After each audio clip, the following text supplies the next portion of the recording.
eleição nos Estados Unidos, hein? Já começou, né? Porque o pessoal pode votar lá muito tempo antes. Voto pelo correio, não é? Mas amanhã é o dia final. Então, em tese, amanhã, desde 1800 e qualquer coisa, a eleição nos Estados Unidos ocorre sempre na primeira terça-feira, depois da primeira segunda-feira do mês de novembro. É curioso, né? Eles detalham nesse nível porque não é na primeira terça-feira do mês de novembro. Porque se a terça-feira foi dia 1º, vai ser no dia 8 a eleição. Porque é sempre, sem de marcar, a primeira segunda-feira do mês de novembro. A eleição é na terça-feira seguinte. Lá é um dia comum, o voto não é obrigatório, vota quem quer, mas muita gente deve votar porque uma figura, especialmente uma figura como Donald Trump, ela atrai muito apoio e atrai muita rejeição também. Então tem muita gente que vai votar porque quer o Trump e tem muita gente que vai votar porque não quer o Donald Trump de jeito nenhum e vota no adversário. A gente passou passou e passa, né? Por episódios muito parecidos assim, né? Nós nunca, isso não é chavão, minha gente, é uma constatação, né? Basta olhar os números. Nunca houve uma eleição tão equilibrada nos Estados Unidos.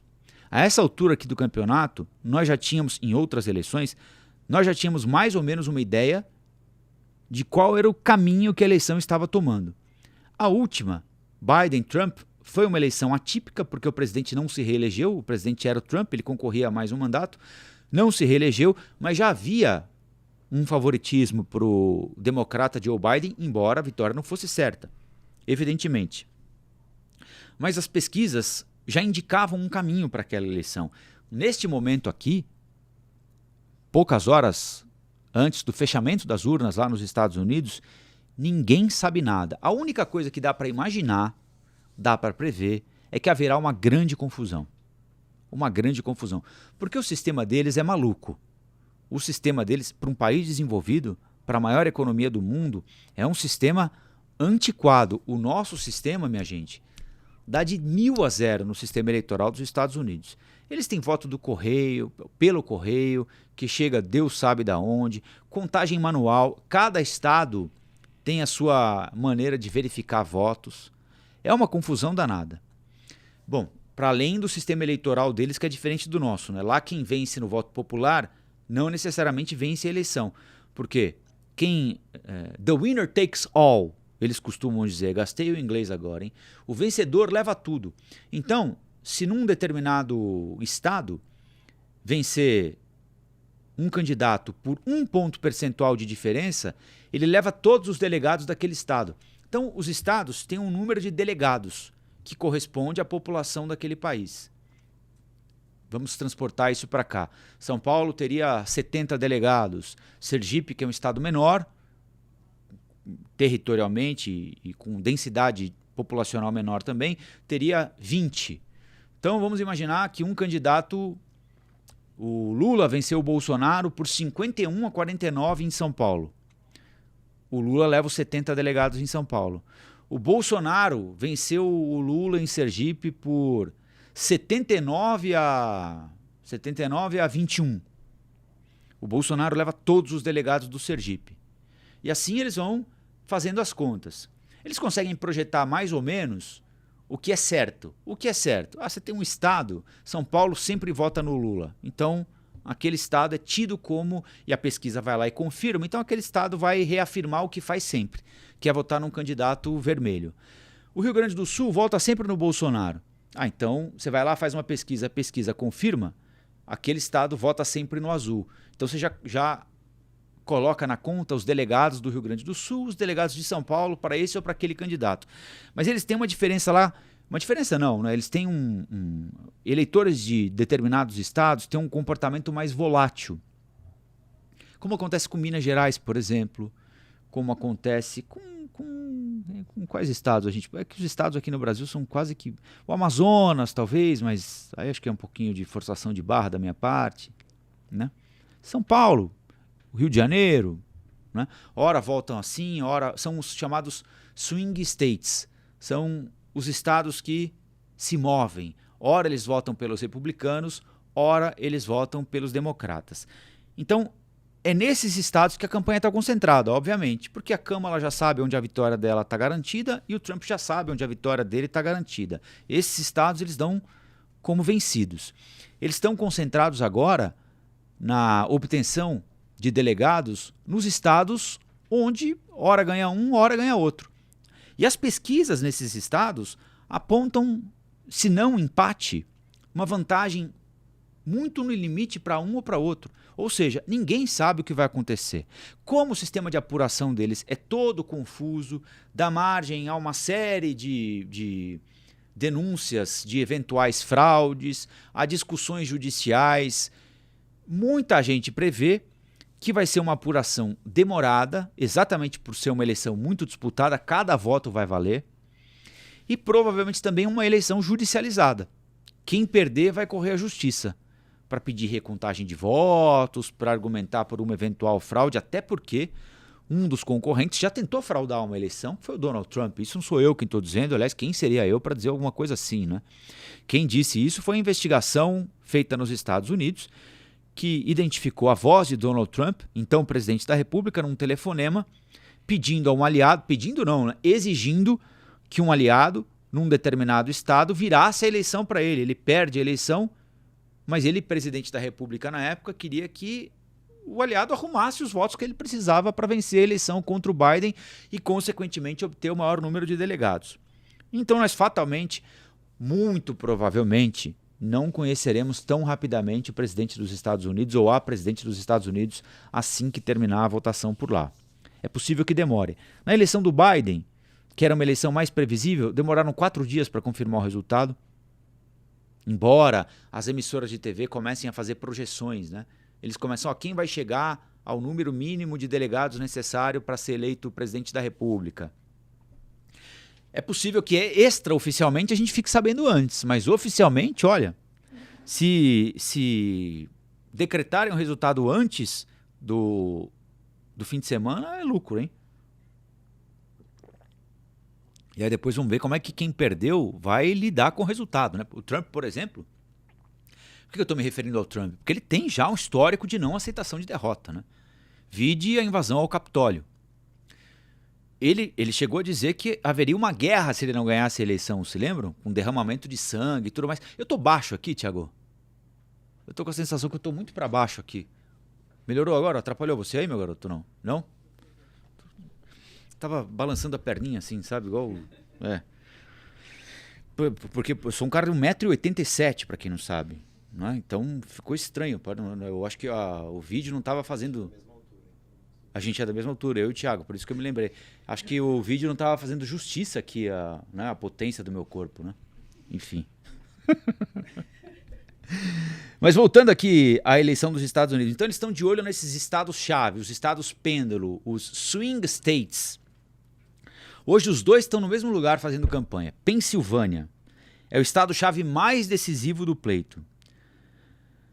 O candidato republicano e ex-presidente Trump faz 4 comícios em 3 estados hoje, segunda-feira. Ele discursou na Carolina do Norte e depois foi para 2 cidades na Pensilvânia.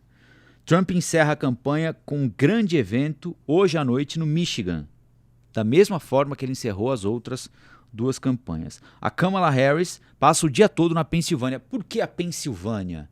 Aliás, é bom a gente ficar atento durante a apuração dos votos agora, todos nós aqui, a hora que falarem da Pensilvânia. Quem está ganhando na Pensilvânia talvez seja indicativo para a gente entender quem é que vai ganhar a eleição. Porque desses estados que ora votam no democrata, ora votam no republicano, a Pensilvânia tem 19 votos. É o maior prêmio, eles costumam dizer. É o maior número de delegados entre os swing states. Eu gosto dessa expressão, swing states. Né? A Câmara vai visitar áreas de classe trabalhadora e termina com um comício noturno só com a presença da Lady Gaga e da Oprah Winfrey. Vocês acham que isso aqui rende voto? Eu não sei, eu tenho dúvidas hoje em dia. Se personalidades, se famosos, artistas, declarando voto num candidato, se ajudam ou não. É claro que é melhor ter a Lady Gaga a seu favor do que contra, né? Alguém muito famoso, assim, que tem uma influência sobre os outros. É melhor ter a Oprah Winfrey com você do que contra você, né? Eu só não sei até que ponto alguém deixa de votar ou vota num candidato. Eu acho que no passado já foi mais importante do que é hoje em dia. Acho que para muita gente dá até um bode, sabe assim? É o sistema querendo apoiar tal candidato, etc e tal. Tem muito disso, né? Nas últimas semanas, os candidatos têm concentrado seus esforços de campanha nesses estados-chave, que são, se vocês quiserem anotar aí, quem tem interesse nisso, né? Claro, tem gente que não tá nem aí, também tudo bem, né? Arizona, Carolina do Norte, Geórgia, Pensilvânia, Michigan, Nevada e Wisconsin. É isso. São esses estados que a gente tem de ficar atento. Bom, foi uma campanha absurdamente estranha e histórica essa nos Estados Unidos, né? Primeiro, tem a tentativa de assassinato contra o Donald Trump. Não, primeiro foi o debate da CNN americana. Não foi primeiro, foi o debate da CNN americana, em que o Biden tem aquele desempenho sofrível, né? Voz fraca, lapsos de memória, não consegue completar raciocínio, até que chega a uma conclusão de que ele não tem condição de concorrer ao novo mandato, não tem como, né? E aí trocam o candidato, foi em julho, foi agora. Em julho trocam o candidato. Kamala Harris põe a campanha na rua. E aí vem aquela onda de energia, né? Os democratas todos na vibe do Biden, né? Meio desanimados, já que quase conformados com a derrota, vem a Kamala Harris. O atentado contra Donald Trump. Ele escapa da morte por um movimento com o rosto, né? Um movimento com a cabeça. A bala o atingiria, né, em cheio, ele faz um movimento e a bala passa de raspão, o fere na orelha. Foi um outro movimento também inacreditável, né, nessa campanha eleitoral. Fabrício Naitsky, editor de internacional da Jovem Pan, que está preparando uma programação especial, aliás, em amanhã a partir das 7 da noite, está dizendo que tem um estudo de Harvard dizendo que apoio de famosos não influencia no voto, mas aumenta o ânimo dos eleitores. Faz sentido, Fabrício, faz sentido mesmo, né?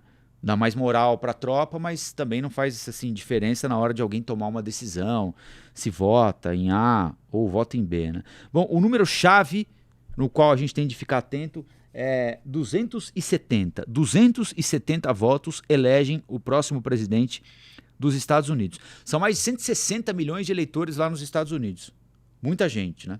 Mas são esses 270 votos que elegem quem será o próximo presidente. Esse é o chamado colégio eleitoral. Os 270 votos para vencer a eleição estão diretamente relacionados ao colégio eleitoral. Esse grupo é formado pelo conjunto de 538, então sai um conjunto de delegados, um pouco de cada estado, fosse aqui 10 do Ceará, 15 de São Paulo, 20 de Minas Gerais, 10 do Paraná, 8 do Mato Grosso. Esse número somado dá 538 delegados que são nomeados para representar cada um dos 50 estados, além do Distrito de Colômbia. A votação de milhões de eleitores que irão às urnas é classificada como voto popular.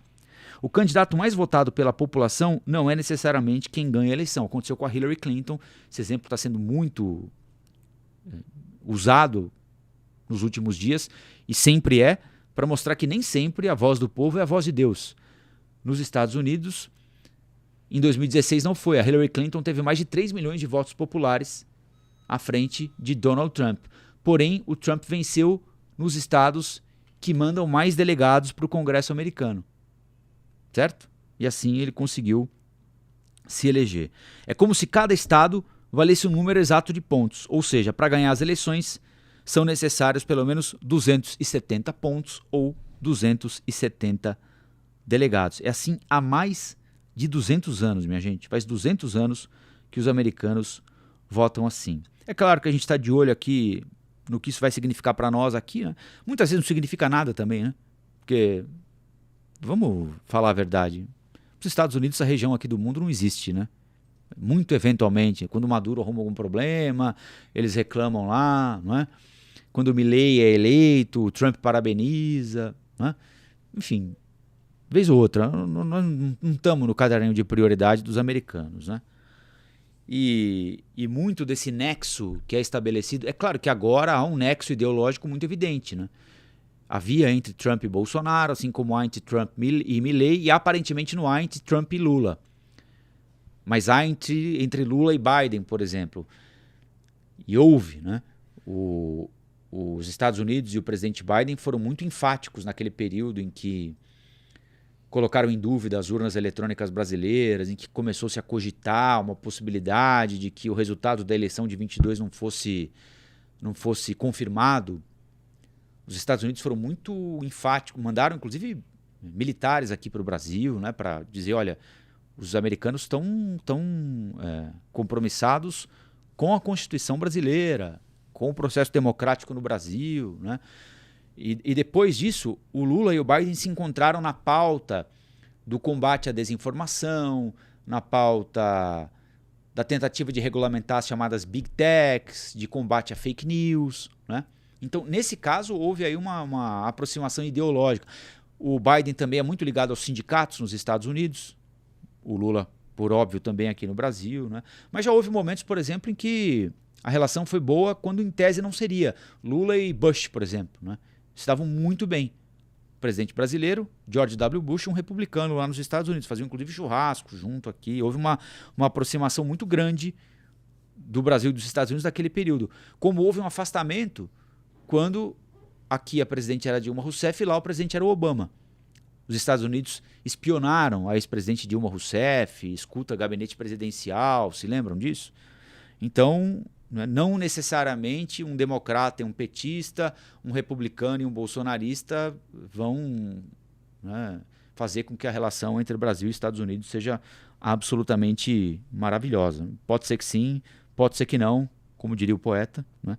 A gente já teve exemplos que cabem para todos os argumentos. Então amanhã é terça, né? Amanhã a gente vai pegar aqui o encerramento da votação, né?